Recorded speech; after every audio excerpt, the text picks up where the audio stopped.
السلام علیکم ورحمۃ اللہ وبرکاتہ۔ مرنے کے بعد انسان کو پیش آنے والے مراحل، جن میں برزخ کی زندگی، نفخ صور، پھر اس سے اٹھانا، حشر کا میدان، حساب کتاب، میزان اور پل صراط شامل ہیں۔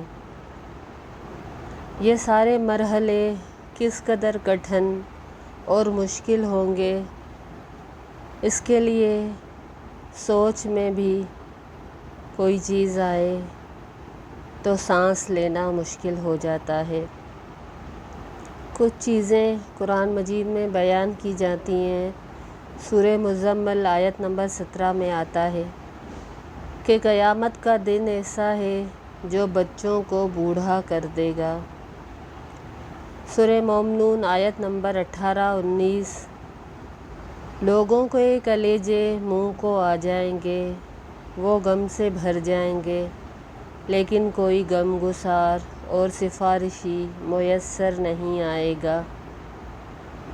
سورہ معارج آیت 11-15، اس روز کے عذاب سے بچنے کے لیے مجرم چاہے گا کہ اپنی اولاد، اپنی بیوی، اپنے بھائی، اپنے خاندان کو جو اس کا زندگی میں سہارا تھے، پیارے بھی تھے، جو ایک دوسرے کے لیے جان دینے کے لیے بھی تیار ہوتے تھے، یہاں تک کہ انسان چاہے گا کہ روئے زمین پہ ہر چیز کو فدیہ کر دے، لیکن ایسا ممکن نہیں ہوگا۔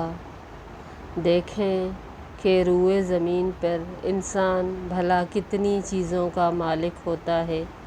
تھوڑے سے پلاٹ، تھوڑی سی زمین، تھوڑی سی میراث ہوتی ہے، لیکن وہ چاہے گا کہ یہ ساری کی ساری زمین اس کی ہو اور وہ فدیہ دے کر آج اس عذاب سے خود کو چھڑا لے، تو ایسا ممکن نہیں ہوگا۔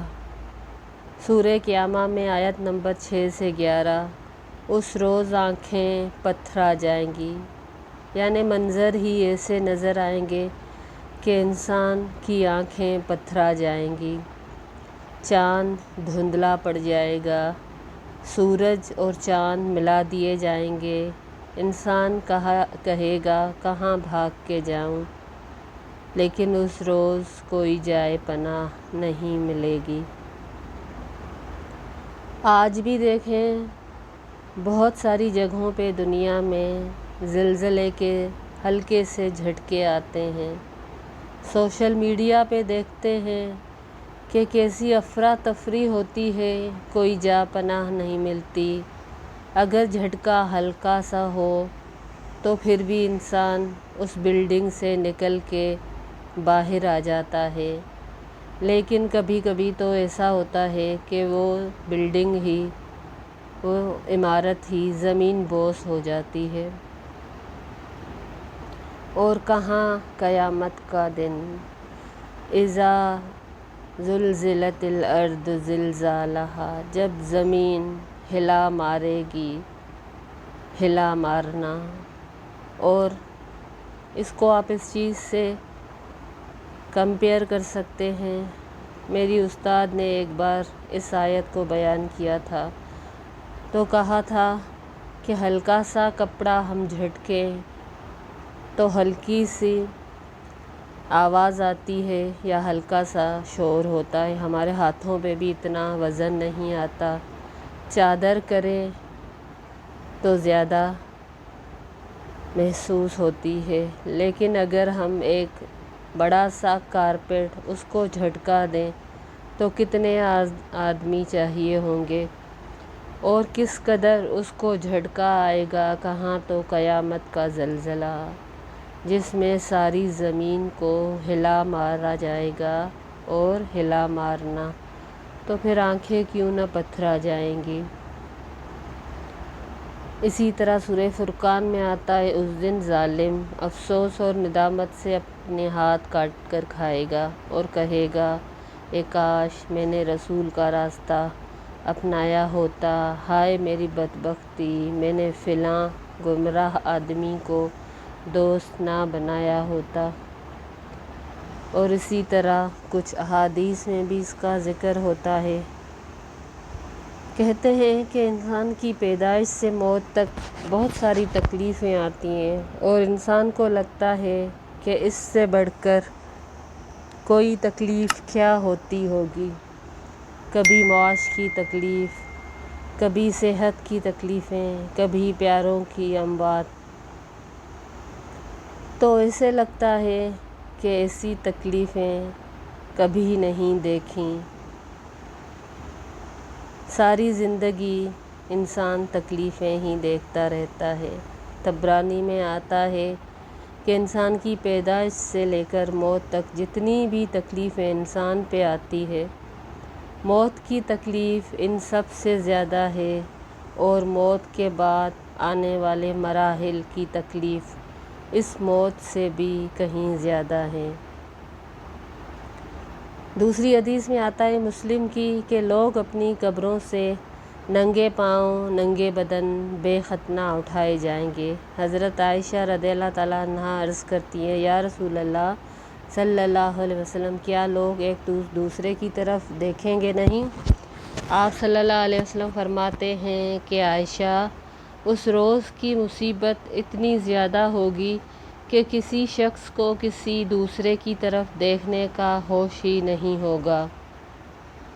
مسلم کی ہی ایک حدیث ہے، میدان حشر میں جہاں لوگ ننگے پاؤں، ننگے بدن ہوں گے، سورج 1 میل کے فاصلے پہ لے آیا جائے گا، لوگ اپنے اپنے اعمال کے مطابق پسینے میں ڈوبے ہوئے ہوں گے، کوئی ٹخنوں تک، کوئی گھٹنوں تک، کوئی کمر تک، اور کسی کو پسینے کی لگام آئی ہوئی ہوگی، یعنی وہ منہ تک پسینے میں ڈوبا ہوا ہوگا۔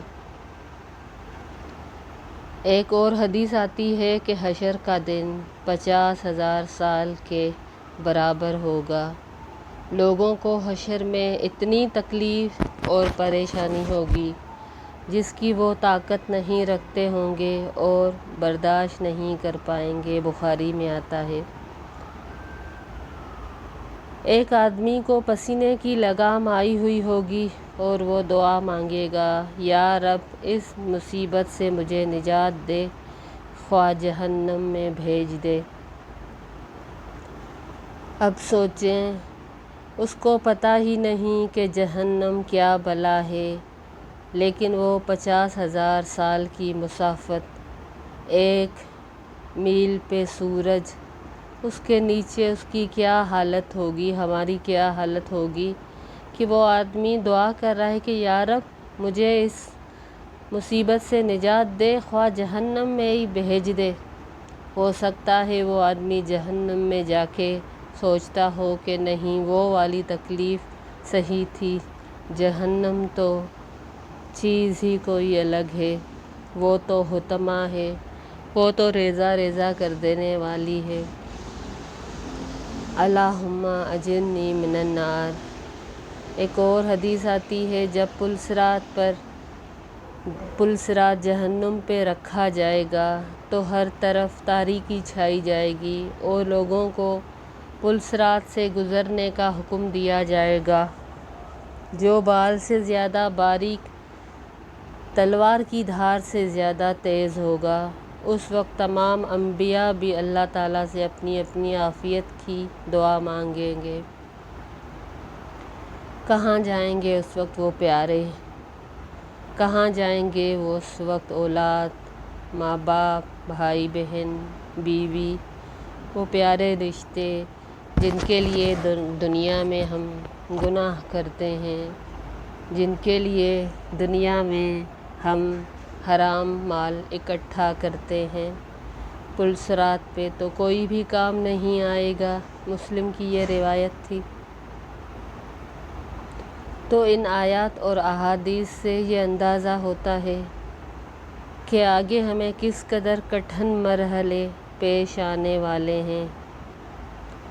نبی کریم صلی اللہ علیہ وسلم فرماتے ہیں کہ قیامت کی ابتدا نفخ صور سے ہوگی، جناب اسرائیل علیہ السلام سور منہ میں لیے اپنی پیشانی جھکائے، کان اللہ تعالیٰ کے حکم پہ لگائے ہوئے ہیں۔ جیسے ہی اللہ تعالیٰ حکم دیں گے وہ سور پھونکنا شروع کر دیں گے اور قیامت کا آغاز ہو جائے گا۔ مسلم شریف کے مطابق یہ دن جمعے کا ہوگا۔ لوگ اپنے اپنے کاموں میں مشغول ہوں گے۔ اچانک مشرق اور مغرب کے تمام لوگ ایک لمبی آواز سنیں گے جو آہستہ آہستہ اونچی ہوتی جائے گی۔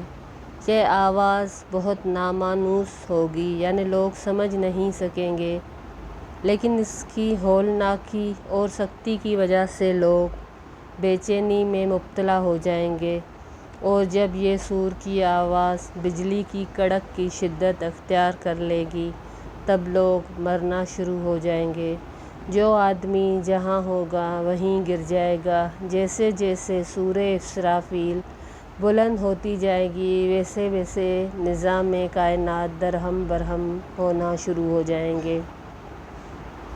زمین آندھی میں ہچکولے کھانے والی قندیل کی طرح زلزلوں کی زد میں آ جائے گی۔ پہاڑ گرد و غبار بن کے اڑنے لگیں گے۔ سمندروں میں آگ بھڑک اٹھے گی۔ آسمان پھٹ جائے گا۔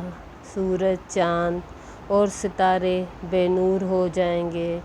تمام ذی روح مخلوق، انسان ہو جن فرشتے فنا ہو جائیں گے، حتیٰ کہ ملک الموت بھی اپنی روح اللہ تعالیٰ کے حوالے کر دیں گے۔ ہر جاندار اور غیر جاندار چیز فنا ہو جائے گی، بس صرف ایک اللہ وحدہ لا شریک لہ، اس رب کی ذات جو بڑی بابرکت ہے، بڑے جلال اور اکرام والی ہے، وہی ذات باقی رہ جائے گی۔ اللہ سبحانہ و تعالیٰ کا یہ ارشاد مبارک پورا ہو جائے گا۔ کل من علیہا فان ویبقی وجہ ربک ذو الجلال والاکرام۔ ہر چیز جو اس زمین پہ ہے فنا ہو جائے گی سوائے تیرے رب ذوالجلال کے جو بڑا ہی اکرام والا ہے، اسی کی ذات باقی رہنے والی ہے۔ سورہ رحمن آیت نمبر 26-27۔ جب ہر چیز فنا ہو جائے گی اللہ سبحانہ و تعالیٰ ارشاد فرمائیں گے، این الجبارون این المتکبرون لمن الملک اليوم۔ دنیا میں جبار بننے والے یعنی بڑے بننے والے، دنیا میں متکبر بننے والے آج کہاں ہے؟ آج کی بادشاہی کس کے پاس ہے؟ انشاءاللہ اگلے درس میں اس سے آگے کی باتیں بیان کریں گے۔ ویڈیو کو لائک، شیئر اور